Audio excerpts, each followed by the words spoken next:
Ready? All right, good evening. I'd like to call to order the regularly scheduled Town of Haymarket Planning Commission meeting for Monday, August 17th, 2020. Roll call, please. Weir. Aye. Utz. Cottle. Here. Hallett. Bana. Here. Harrell. Walker. Aye. All right, if we could all please stand, pledge allegiance to the flag, and remain standing for a moment of silence, please. I pledge allegiance to the flag of the United States of America and to the republic for which it stands, one nation, under God, indivisible, with liberty and justice for all. A moment of silence, please.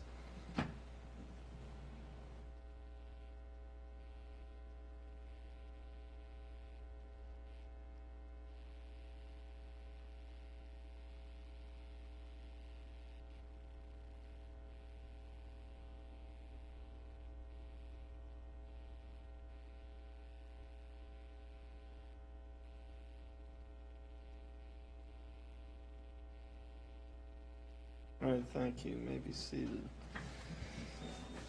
we might have an echo because you have three mics right in front of you. Oh, So wow. How about we'll that? turn two of them off. Well, I didn't even see that. Okay, and then I'd just like to add that Commissioner Carrell has joined us via Zoom. Okay. Hey, how you doing? Can you hear us? I think you can. All right. Well, first up is citizens' time. If we have any citizens that would like to address the Planning Commission, please just step up to the podium, give us your name and address, and we'd love to hear from you. All right, seeing none, we will close citizens' time. Next on the agenda, item 4, minute approval from our regularly scheduled meeting on July 20th. So if we could look that over and have a motion to accept the minutes. So moved. We have a second. All right, we have a second. Any discussion? All in favor, say aye. Aye. All opposed, motion carries. All right, agenda items, information only, Van Meter / Robinson's Village Project, 14850 and 14860 Washington Street and 6701 Huntington Path Road. So before everybody leaves this evening, I do have a second site plan for you to pick up. I started handing out the first one. That is for a later update under old business, but for Van Meter, we have received our first set of site plans. Myself and the town engineer are currently reviewing this. We will have a meeting with them on Thursday to discuss our first round of comments, and you will receive a second submission. However, for our newer members, I wanted you guys to have the time to look at what a site plan is, kind of learn how to read them, better understand them, ask me questions. So this is something that will probably come up for our first discussion in September. So that gives you about a month to go ahead and get familiar with it and ask me any questions or concerns you might have. I'm happy to sit down individually or in a group of two and discuss the site plan, how to read it, and kind of do that during the day if anybody would like to do so. So before you leave, it's a bigger role, so I'll get it out of my office for everybody. And that's all I have for that Van Meter project. All right, then the PWC 1 mile review, Gaines Technology Park. Yes. And when you, one thing too, sorry, were you going to read this letter into the record? Yes, I will read this into the record. Thank you. So today, on Monday, August 17th, we received an email. I will read it into the record here at the Planning Commission meeting, but we will also share it at the Town Council meeting. Dear Council members and Planning Commissioners, While I do not live in the town of Haymarket proper, I certainly feel very connected. As one of the community organizers to protect small businesses and residential communities from Amazon's extension cord, it is actually mind-boggling to read the multiple new data center campus proposals outside the recently adopted Prince William County Data Center Overlay District. There is no power to accommodate the several million square feet of data center building being proposed. To put this into perspective, the needs of just one 450,000 square foot campus in Haymarket and what will be needed if these current applications are of a magnitude that will dwarf the recent hybrid infrastructure project for the Haymarket transmission line. Dominion Energy came to our community asking for a double 230 kilovolt transmission line because they said the Haymarket campus load was 160 megawatts for 3 buildings. I ask you, what will the power load need to be with more than quadruple that of the Haymarket Amazon site? The new transmission line does not have the capacity to serve the number of masters that are claiming rights to that new power line. Here are only the numbers you need to understand: 200, 300. At 200 megawatts, a transmission line must be doubled from a single 230 kilovolt to a double, which is why the Haymarket Dominion Power application was submitted as a double 230 kilovolt request from the SCC. The power need that was proposed was too close to the legal FERC requirement for redundancy at the 200 maximum trigger. At 300 megawatts, once a double 230 kilovolt line is going to hit that amount of load, that triggers the FERC redundancy requirements and a new transmission line must be built. Unless and until these data center energy hogs commit to not only sharing the financial burden for their own infrastructure, but also agree to bury their extension cords, they should get a resounding no. It is simply a matter of equity and fairness to the residents and the small business owners who will be impacted by these huge transmission line infrastructure projects. It belies the common sense to believe this one transmission line already promised to the Amazon site in Haymarket and Gainesville Crossing can magically now accommodate all these other bulk load projects. Insanity is doing the same thing over and over and expecting different results. Building outside the data center overlay district is folly of epic proportions. Thank you, Elena Schlossberg, Executive Director, Coalition to Protect Prince William County. Thank you. All right, so 1 mile overview. Yes. Can you get that printed materials off and hand it out? So I do want to add Friday afternoon, we received an additional 1 mile review packet from Prince William County. I know it's a little late to be now adding it to the agenda, but I want to go ahead and get it in front of the Planning Commission because it is very similar to this one. It is a rezoning for another data center and a special use permit to accompany it. So Chris is going to pass both of those packets out. Again, one is the rezoning packet, one is the SUP. Very similar to what you have in your agenda for the Gaines Technology Park. And then there is a third one that we also received, and it is for the Village Place at Gainesville Technology Park. So in total, we have 3 1 mile reviews for discussion, and each of them is the data center. So what I'm going to do, I'm going to take just a minute and pull up on our presentation screen a map of the areas so that everybody's familiar with where this is. But it is over near the fire department and Pace West School.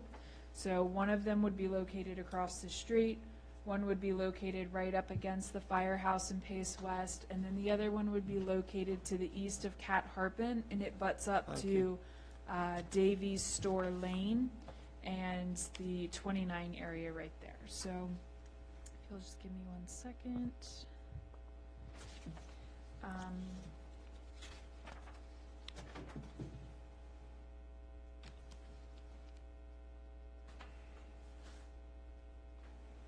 You can also scroll in your agenda packet on your screen right there, and this one will provide a map for you that should be relatively easy to visualize.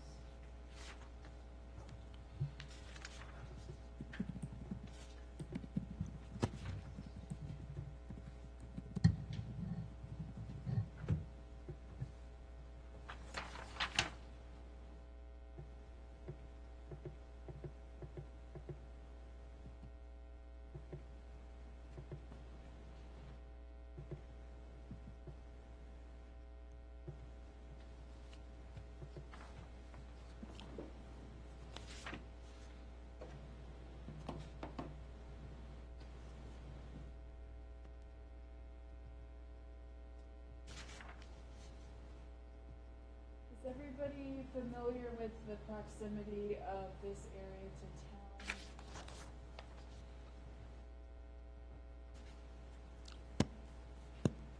Yes. Yes. Okay, so just so we are all in the same, we know where we're talking about. So this is Lee Highway, flagship car wash is here, this is Davies Store Lane. So one of the projects is for right here, this is the John Marshall Commons data center. There's another one that is proposed for this area right here. This is Prince William County Fire Department and the little access road to get into it. And then your third one is proposed for the property across the street that abuts the condo townhouse units that are at, right across from Tyler Elementary.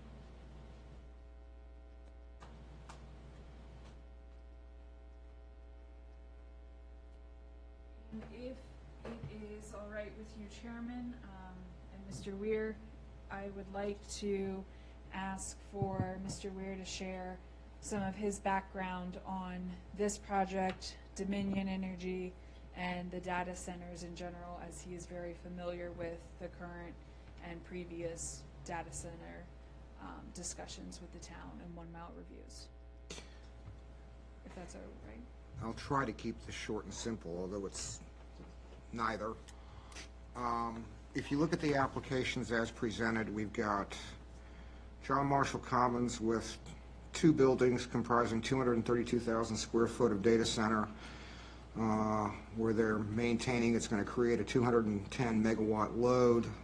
Same applicant has the Village Place application, which is an additional 512,000 square feet. They don't denote the load, but if one simply extrapolates from the John Marshall Commons one, it's 420, an additional 420 megawatts. And then you've got 2.5 million square feet of proposed data center usage on the Lerner property, which is the large parcel east of Kit Harpin and north of 55, again with an unknown electrical load that it's going to take. The one thing that the 2 applications for John Marshall Commons and for Village Place have in common is they denote that they're going to draw their power from the underground line that's currently being constructed across the 3rd parcel of Gainesville, the Gainesville Tech Park, which is the Lerner property. On the Lerner property, there's a transfer station closer to Davies Ford Road, sort of in the bottom right corner there. There's a transfer station from where the above-ground line goes underground, and that's also ostensibly where they may or may not put in a substation. There is no substation going in there right now. There's simply a transfer station to transfer the power from an overhead line to an underground line. When Amazon came in 7 years ago now, I think, and this whole issue started, Amazon at first stated they were going to build 3 buildings to take up 160 megawatts of power. Because there was a concern that they would go over 200 megawatts of power drawn from that line, obviously they couldn't get that power from a regular distribution line that we've got outside. They had to have a transmission line go directly there and supply a substation. Because there was concern that they were going to go over 200 megawatts, given the other things that were surrounding it, the hospital, the other retail, some of the houses that were being built, and future growth, Dominion was forced to construct not a single line out, but what's called a double loop structure for redundancy purposes. And there's 2 triggers in any transmission line of 235 kV, which is your typical transmission line above your, you got your 235 kV, and then you've got your longer distance 575 kV lines. The 2 numbers to keep in mind are 200 and 300. At 200 megawatts, you have to double loop it. It has to have redundancy. And then there's the 300 megawatt rule, which is, it's one of FERC's, Federal Energy Regulatory Commission standards, and once the draw on that transmission line, or on that substation, I should say, is 300 megawatts, then you have to bring in another transmission line so that you network it. As it stands right now, Amazon is going to likely draw their full 160, if not more, once fully constructed. 2 of the 3 buildings are already up. Last fall, and it's not on this map, but it's just off to the right. Last fall, the county board approved another data center site at the intersection of 29 and University Boulevard, right next to the parking lot. And that was Gainesville Crossing, wherein they approved another 4.5 million square feet of data center and 9 buildings. When they approved that, the applicant came forward and said that they were going to power that off of the underground line that's currently being constructed. When it was pointed out to them that there wasn't enough capacity for the load that they wanted, it was sort of a, oh, well, you know, when that happens, we'll draw a line, we'll draw power from another line from someplace. They asserted they could draw it off of the 500 kV line that runs through the battlefield. That's not what Dominion has to say, although I guess it's a possibility. They would have to create some brand new infrastructure to do that and draw it down and deal with the battlefield. But the most likely scenario, given the current infrastructure, would be to draw it down from either the new road station, which has just been built outside of Middleburg, or from the Wheeler Walker substation, which is off of Vint Hill. When they first did the plans for Amazon, and they had the 5 or 6 or 10 different routes that the SCC, Dominion, and the public looked at and chose from, that ultimately ended in the hybrid route, one of the routes was from New Road, and they had 2 different variations on it that cut through a variety of neighborhoods and areas. Principally, that particular one went through Bull Run Mountain Estates, several golf courses along the side of Dominion Valley, split some other neighborhoods, that sort of thing. And then they had an alternate route on the other side of 15 that came down through Log Mill and a variety of neighborhoods there. And then the Vint Hill one had several options, one of which is now supposedly to go through across the lake, through Virginia Oaks, through Lake Manassas, through RTJ Golf Course, and then cross over somewhere into Somerset and come up Dave's Store or McGraw Corner Road. And then the other option was to swing it up 15 on the west side and bring it up 15 into town and then back over. Those are simply 2 of the possibilities. There are a multitude of others, some of which would probably go through the town, others would not, all of which would impact the surrounding area. And if you look at the potential load generation, if all 3 of these are approved, in addition to the existing Amazon site and the Gainesville Crossing site, it's not hard to imagine that we would have to have, or that Dominion would have to construct at least 3, if not 4, additional transmission lines to what's already being built. If they do that, they are constrained in a number of ways.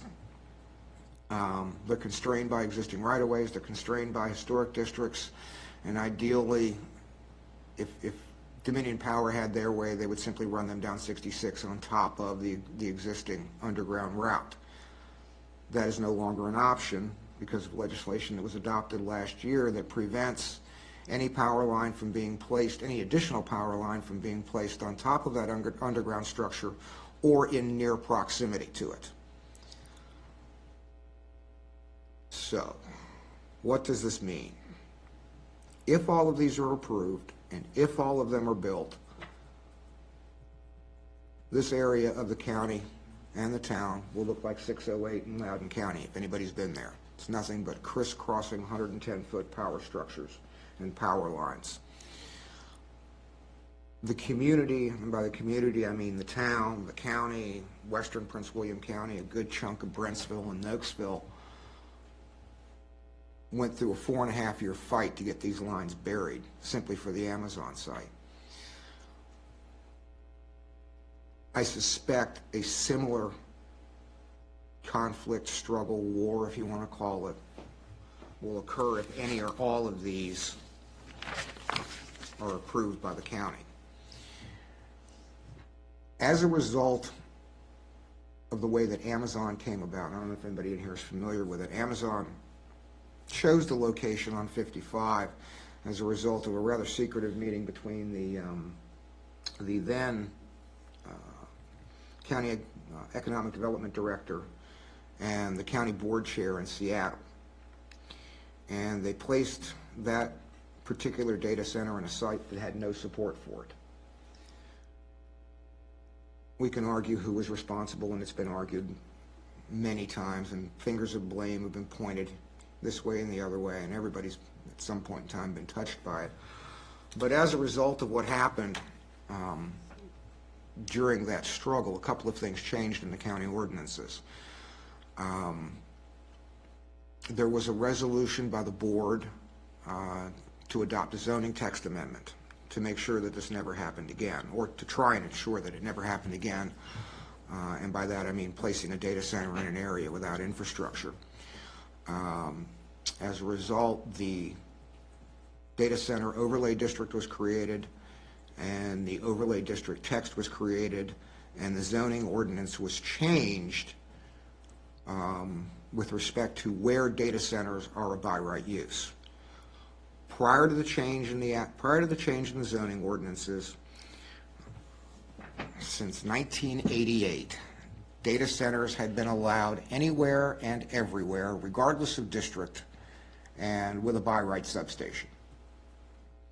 Subsequent to the adoption of the data center overlay district, they are allowed, and their substations are allowed by right within the overlay district. A data center that wishes to be constructed outside of the data center overlay district requires an SUP for both the data center and for the substation. None of these three applications falls within the data center overlay district, so they're subject to an SUP. And the county and we are going to have to consider what the impacts on the local communities are. They are visual impacts, they are impacts on property values, they are impacts on other businesses, there are impacts on expansion of other uses in the area, and then there's the whole issue of who pays for it. As it stands right now, regardless of whether the transmission line is built as an above-ground corridor or an underground corridor or a hybrid mix of the two, the entirety of that cost is passed on to the ratepayer. And that's all ratepayers for Dominion. It does not accrue to the data center. Now, there's supposedly a bill being put into place or put into the General Assembly this year that will make bulk load customers, data centers being a bulk load customer, at least partially responsible for those infrastructure costs. But where that goes in the next legislative session, I'm not even going to hazard to guess. So I guess what we have to consider is, what is the impact on the town, what is the impact on the neighboring community, and what are the risks involved to the town if these applications are approved. I think that pretty much covers it in as nice a little nutshell as I can put it in without getting too technical. Yes. So with that, I would like for us to spend a couple minutes discussing some of our concerns and comments that we want to submit to Prince William County. When Bob was finishing there, some things to include: what would the visual impacts be, property value impacts, the impacts for future expansion along this corridor, how this would affect our town residents, how it would affect our businesses, would they see benefits, would they see negative impacts. So if anybody has anywhere they'd like to start, or if you have questions, certainly I know this is one of our first 1 mile reviews we're doing, so feel free to ask questions. No question is silly, so we're here to help out. Let me just say, for those of you that are new, this is a huge undertaking because when I served on the town council, as far as I remember, every councilman spoke to the SEC when they had their big meeting at Battlefield High School, and this is a huge undertaking.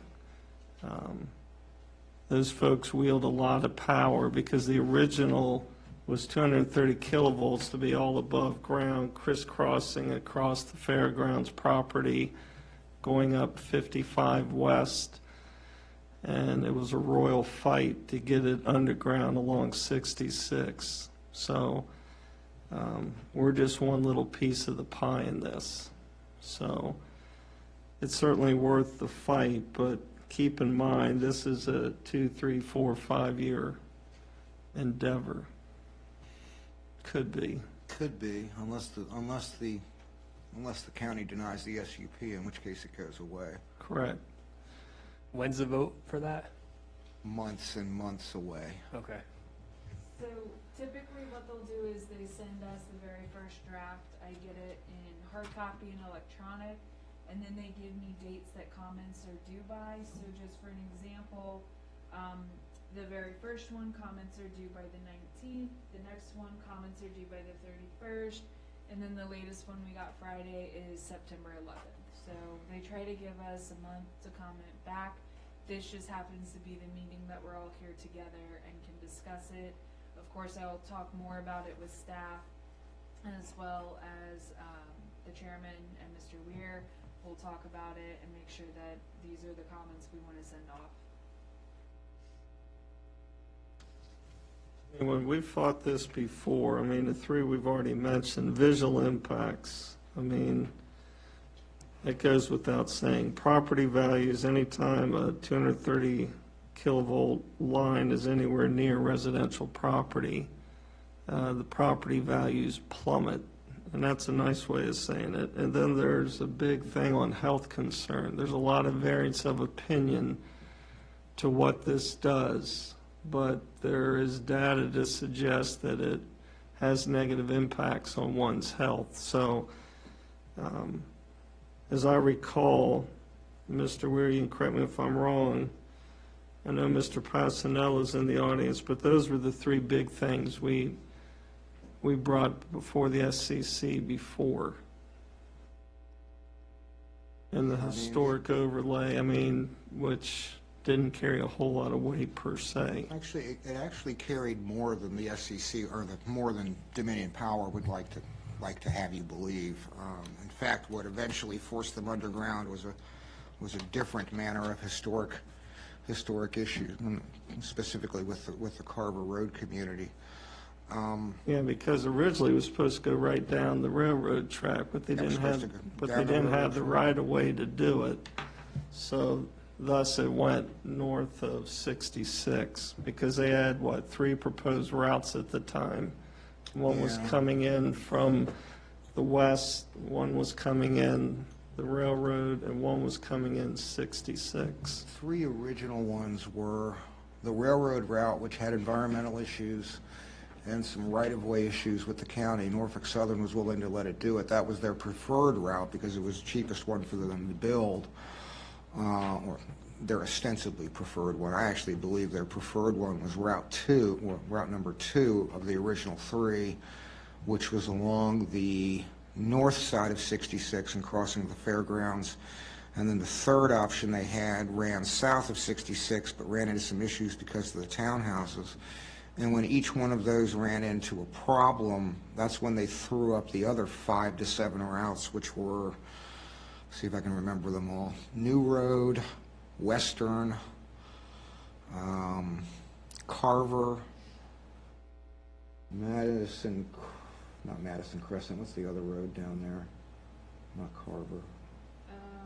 Madison route, and something else. And they were eventually forced to the table by a variety of issues and by a variety of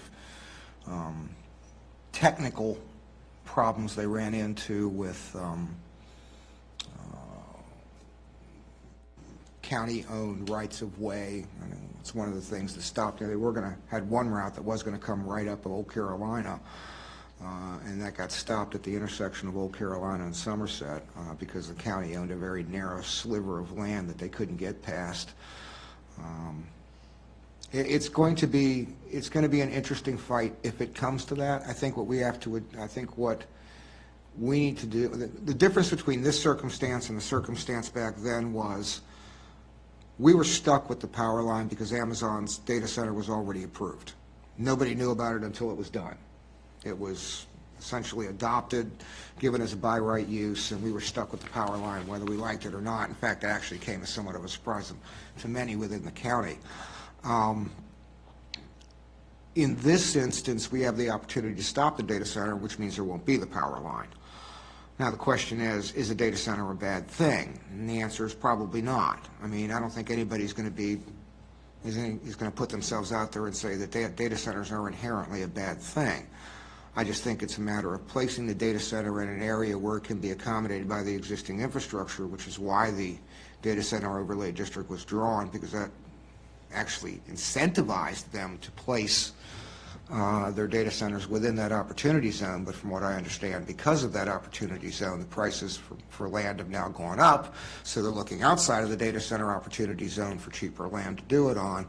But then we're back to the whole Amazon circumstance again, where we're looking at a need for new infrastructure and transmission lines. I don't want to spend another 4.5 years fighting transmission lines. I really don't. Well, plus, before, when they couched this, they also said in order to meet the growing demands of this community, they needed to run the lines. Yeah. And let me just reiterate, too, that there was a very clandestine thing, because for the longest time, the council was trying to inquire, why do you need this big line? What's going out here? And they wouldn't talk about it. So it was a very much behind-the-door thing. So, and once you build one, more are on the way. So I can foresee in the future, if this were to go through, we're going to be totally surrounded by data centers. And not to mention a lot of overhead lines. One of the myths that surrounded the application when it was submitted was that the new underground line, and well, at that time the overhead line, was not merely to support Amazon. Rather, it was to support Amazon and to provide for expansion in western Prince William County. Well, as it turns out, during the SEC hearings,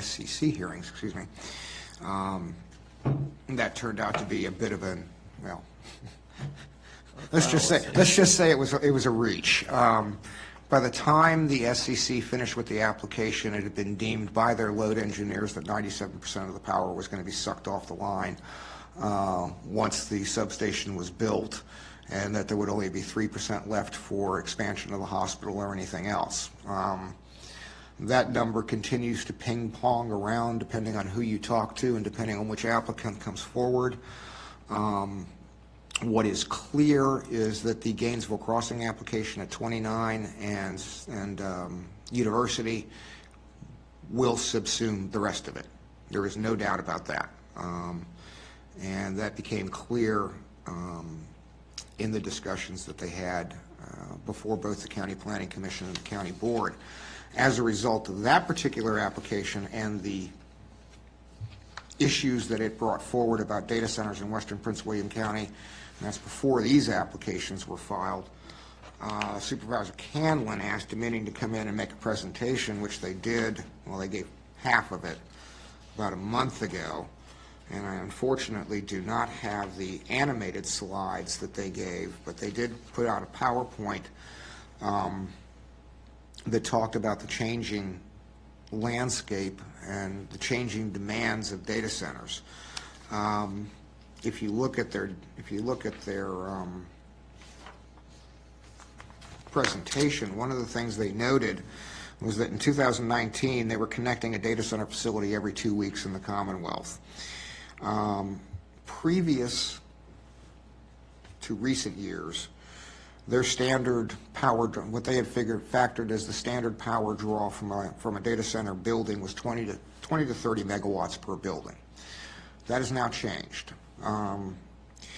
it's changed and it's more along the lines of 60 megawatts per building. So it quickly ramps up to 300. One of the reasons you're seeing that is that the older technology required these data centers be cooled largely by gray water. And you're going to have a variety of recycling and water reuse issues that come with that. And suddenly, I guess, electrical energy has become cheaper than water, so now they're going to air conditioning and more effective AC cooling units.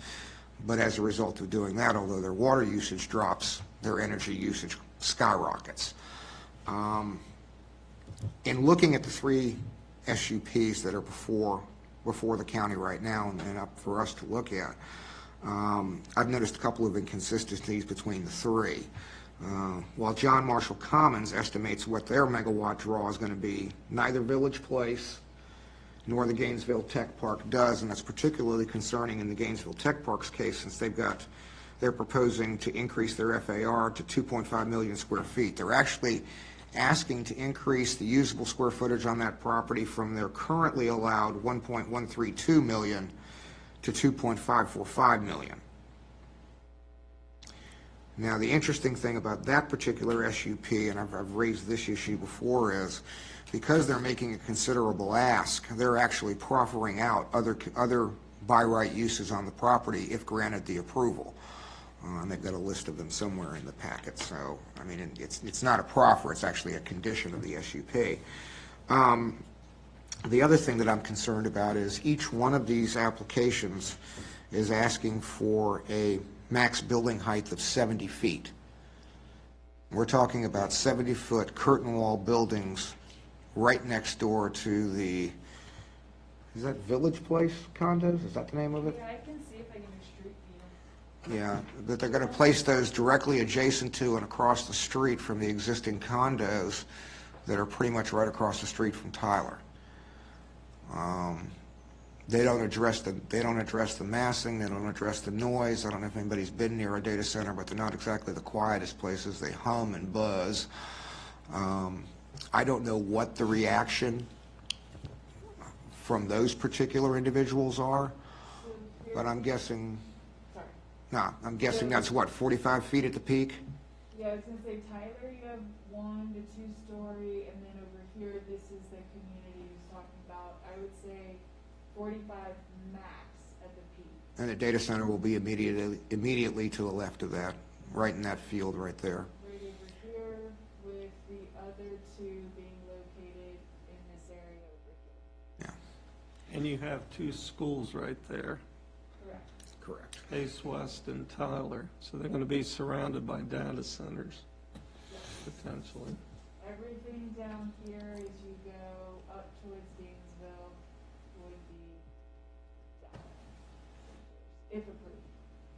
So I would like for us to raise issues of, well, obviously, power usage and where they intend to draw their power from, because the underground line is not an option. I'd like to know what their water consumption is going to be, and if they're going to require another force main like Amazon did. If anybody wants to see it, they had to put a force main down Antioch, again, at the ratepayer's expense. Amazon did not pay for that force main that's running down Antioch and is being connected to their site. Building heights and then proposed locations of any power lines and substations, what the routing is going to be. They will probably come back and say the route of the power lines is not our problem and not our purview. That's up to Dominion, and Dominion will come in and say, and we can't give you a route until we have an approval, and then we factor in what the load generation is, and we'll take it from there and then present you with multiple options. And I would suggest that none of the options will be acceptable to the people in the region. And then do you also want to speak to how those overhead lines are maintained? Because that's something that, you know, it may not be something that we deal with, but a lot of times those overhead lines are inspected by helicopter. Yeah, So that's something else you got to add. it's another issue I hadn't even thought about. But, you know, I have heard that one of the parcels behind the proposed data center, the Village Place one of the parcels behind it is already offering up its property for a power line corridor, which would likely connect into Somerset and or Virginia Oaks, and then RTJ and Lake Manassas. I mean, personally, it's my belief that the data center opportunity zone was drawn for a reason. It was drawn to prevent this type of circumstance as a repeat of the Amazon circumstance, which was very expensive to the county, the town, and everybody in this area. I've got a little more skin in the game than most. I actually wrote the zoning text amendment and the map at the request of one of the supervisors several years ago. So I take this a little more personally than most. But I would suggest that we, given the lack of infrastructure and the lack of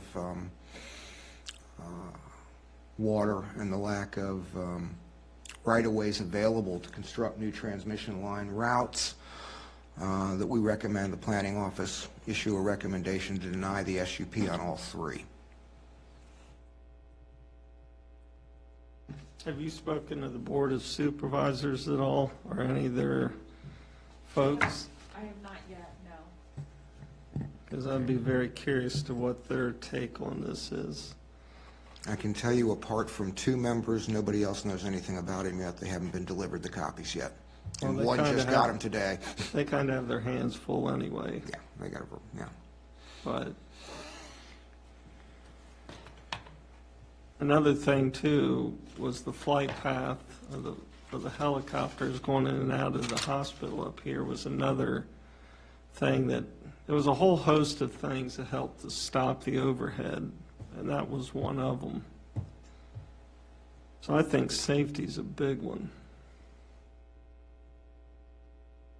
But it takes every community around here, it takes every HOA, it takes everybody to pitch in, because this is a big, big deal. And we're just one very small part.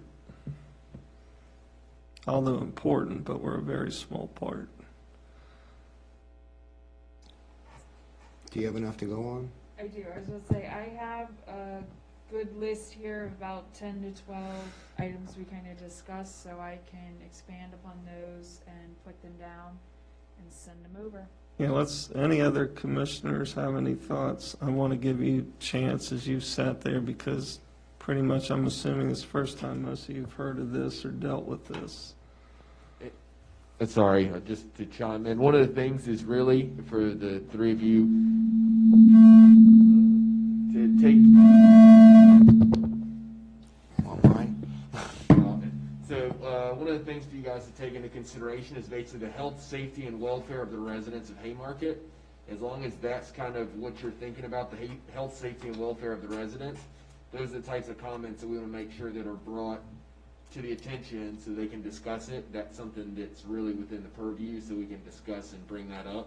So anything you're trying to think, just try to put it through that filter, the health, safety, and welfare of the residents. I have a safety concern being so close to the schools. I mean, and just the location of, I mean, you got a lot going on there. You got 29, you got 55, kind of like that. Isn't it right back at that property? Well, see, if you go down here, it's basically in the triangle, if you will, of the interchange, Cat Harpin, and the fire department. Yeah, It's a 2-lane road. right. I just, I don't see how we could support that. I can tell you what the arguments in favor will be.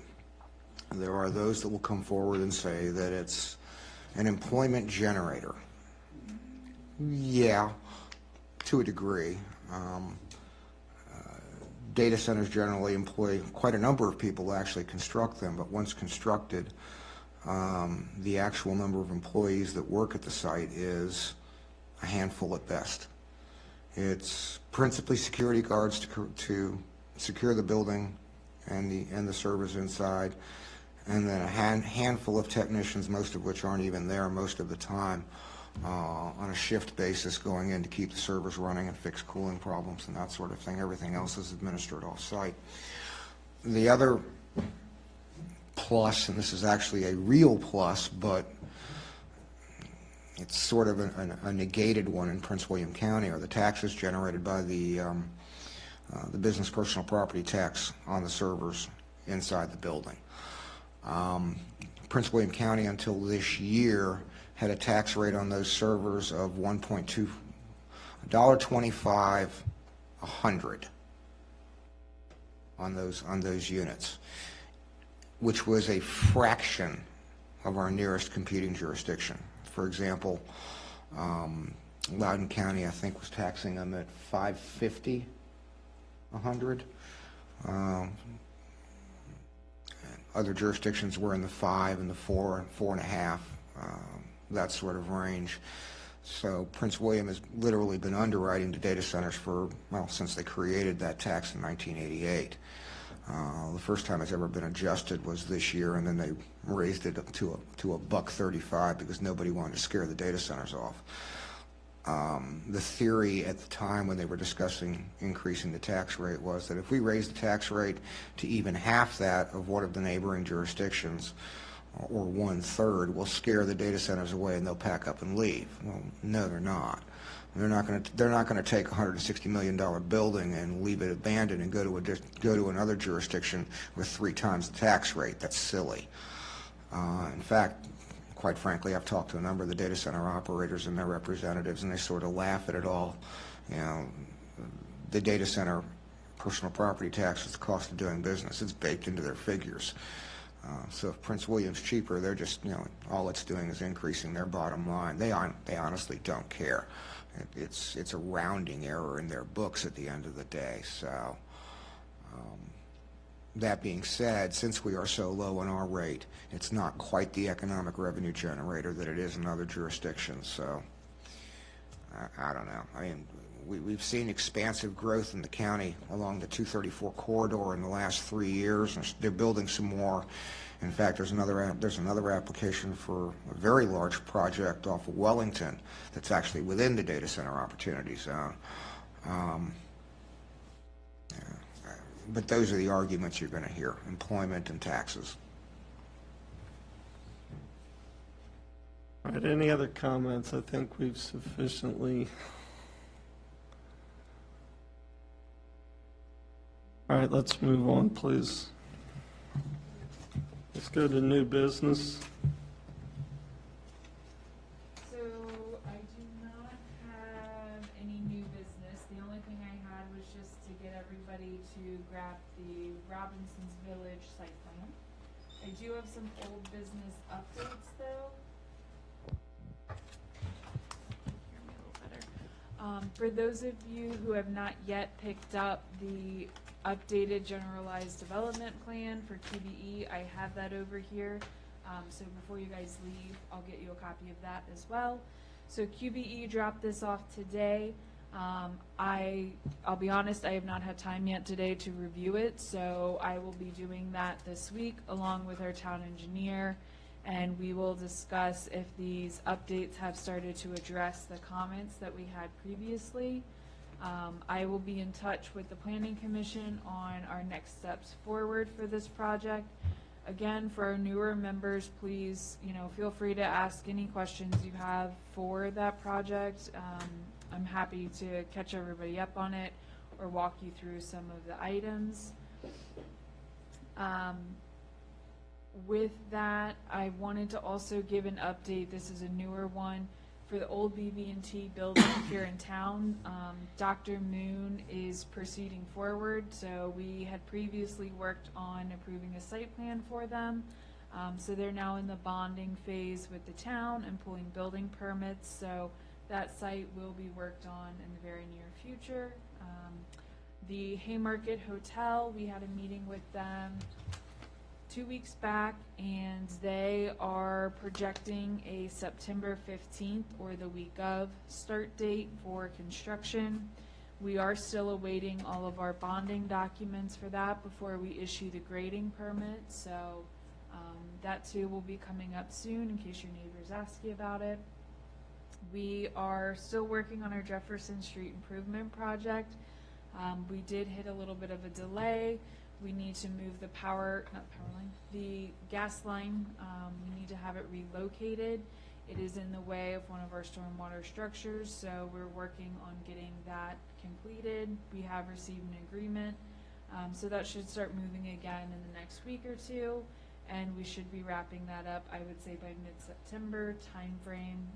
That's as long as the gas company can come out in the next week or two and start.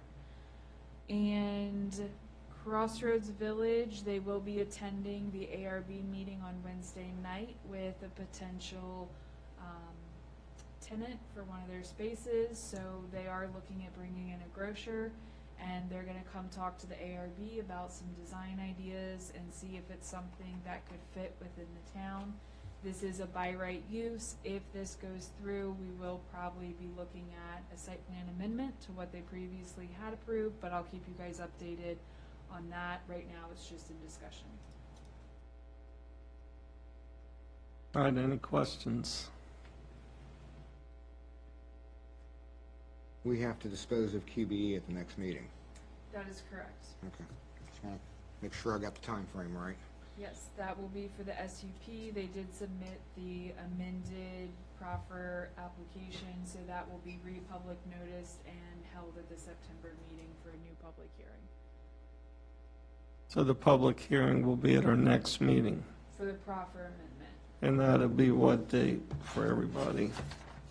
I don't know it on the calendar. We used to have one on the wall. September 16th. Oh, I'm sorry, that's the wrong date. September 21st. I was So looking at that will be, ARB. the PC will be September 21st. 21st, and that's when the proffer SUP will come up for QBE, correct? For a public hearing again, and the SUP will need that decision.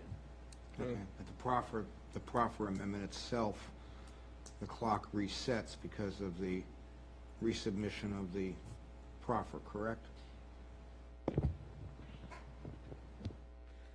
The statement has been made that it would be the safest option is if we voted both of them at the September meeting if possible. I'm looking at the statutory requirement, not the safest thing. We'll deal with the safest thing at that time. Statutorily, we're not required to deal with it or dispense with it in that quick time frame because it's been reset by the refiling, correct? To my knowledge, yes. And I think, too, it's worth our while, before we vote it up or down, to do a work session on it as well. At whose expense? Well, since we're not getting paid right now, it'd be on our, all right. Yes, the July Okay. 1. It's also staff time. I understand that. I mean, if the applicant's willing to pay for a work session, I've got no issue doing it, but. But we don't charge other applicants for work sessions, do we? I think that's a dangerous precedent. We start charging applicants for work sessions. We can always do the option of holding a work session prior to the meeting on the 21st. Well, since you just got the plans and we're all going to individually review them, to vote this up or down right after the public comments when we've not had a chance to vet it amongst ourselves is not wise in either direction. Well, that will require, I mean, and we can get around that so long as the applicant is willing to give us an extension on the SUP deadline. Yeah, absent the applicant agreeing to that, then unless we simply want to take no position on it, which would be a de facto recommendation of approval, it goes to the town council after that because it's out of our hands because we'll be out of our 100 days. At least on the SUP, not on the proffer. Now, the way I look at it, given that the SUP is conditioned upon the proffer amendment, I don't think we can actually take an action on the SUP, at least an affirmative action on the SUP, until the proffer is disposed of. one way or the other. So Well, the to that, proper, to that end, it would be in the applicant's best interest to grant any extension we need to consider them together, but if he doesn't want to do that, I mean, you know, that's his prerogative. well, the SUP is dependent upon the proffer amendment, Correct. not the other way around. So the first item of business is the proffer amendment. But because of the timing, we have to Right. dispose of the SUP first, know. unless he grants us the extension. Well, I would certainly think he would grant it, so would we I. could do it I would right. hope. So can you check into that and circle back? Yes. Because we really don't even know what's in it. We just got it. Right. So hopefully all the comments that we addressed before have been addressed in here. Yes, so I'll follow up in an email with the comments that we requested to be addressed and what they had to be working on. And then I will also put together a little snapshot of staff's review of this latest update. And then I will get with the applicant to talk about the September timeline. Okay.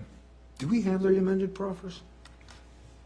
You should have them from last meeting, but Okay. I will make sure that all of the documents you should be looking at are in front of you. Yeah, I'll send everything. I think I've got it, but I don't remember where I put it. And Emily, did you by any chance meet with Prince William County That's what he's Parks and looking Rec? for. Yes, I did. This is it. I have it. Yeah. It was handed out last time. Yeah. I've got it in my car.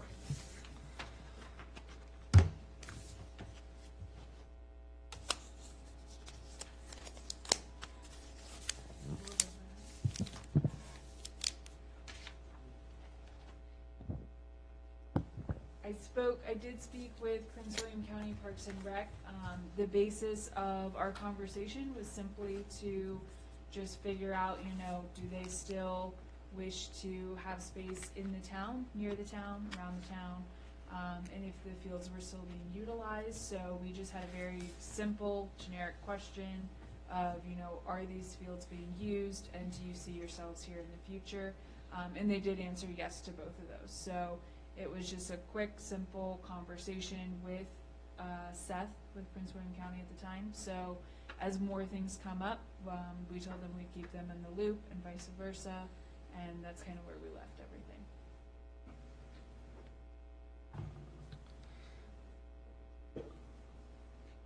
Oh, yes, thank you. One other thing that we did discuss was that there seemed to be some misinformation from some of our citizens who came in and spoke that they could just enter the fields and use them at any time. And maybe the applicant was kind of stating that, no, that was not the case, that it was their determination who could use it at what time. So I did clarify that with the county, and they stated that it is open for public use. That's part of their lease agreement, that they lease it for public park and rec use, and that you're only required to have a permit if you have games of 10 or more. So if more than just your family, your children were going to play a game of, pick up baseball or whatever, that's when they would request permit. All right, let's move on. ARB updates. So, right, Ayush. Because they're gonna meet Wednesday. Okay, so there's Yeah. no update. no update. The only update was just stating that Crossroads will be coming in for that meeting. So if anybody has any questions about that property, I'm happy to talk about it. All right, Mr. Weir, town council update. Only thing of note is, I think that in the near future, since we're waiting for census data to really drill down on the comp plan, have you started cleaning up the comp plan to any degree? A little bit, but not extensively as of yet. Okay, because I'd like to see a version of it September. October. We're going to probably talk about this next Monday and again the Monday after that. There are some rather glaring inconsistencies in the zoning ordinance and a couple of things that are, quite frankly, missing in our data tables, specifically with regard to buffers, where we have entire districts with no buffer requirement. So I suspect that as a result, there's going to be an emphasis on doing some sort of quick cleanup on the glaring issues. But that's going to be up to the council to determine what they want to start with and where they want to go. But I suspect I'll get an earful of that on Monday. I do have two little community updates, if I can.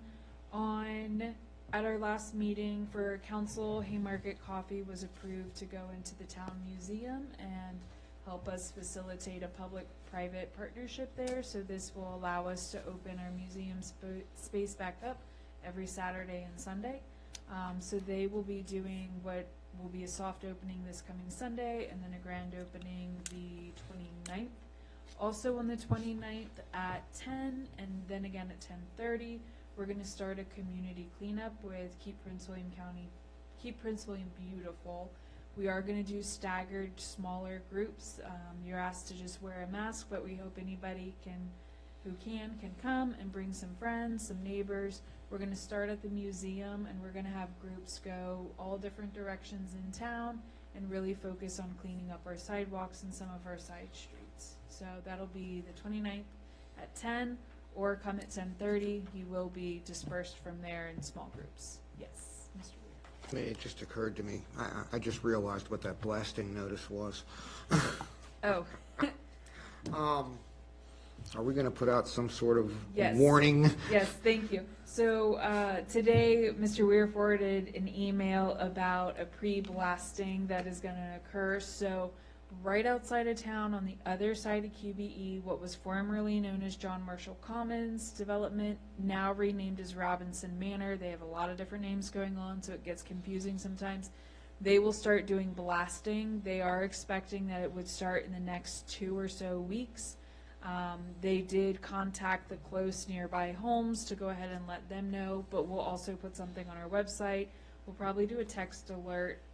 And I'm sure they didn't notify us. No, Yeah. they did not. So when I got that email, that was the first time I saw it I today. kind of figured. And then when I read Robinson Manor, I was thinking Robinson Village, and yeah, so it is outside of town, but you will probably hear it at your home, and people may ask, so that's what's going to happen. But again, we'll share all the information, we'll put it out there. We'll try to even send a big email to probably council, commission, and ARB, since your neighbors know you guys serve, and we'll probably come to you first, so that you're all aware. All right. Anything else? All right, do I have a motion to adjourn? So moved.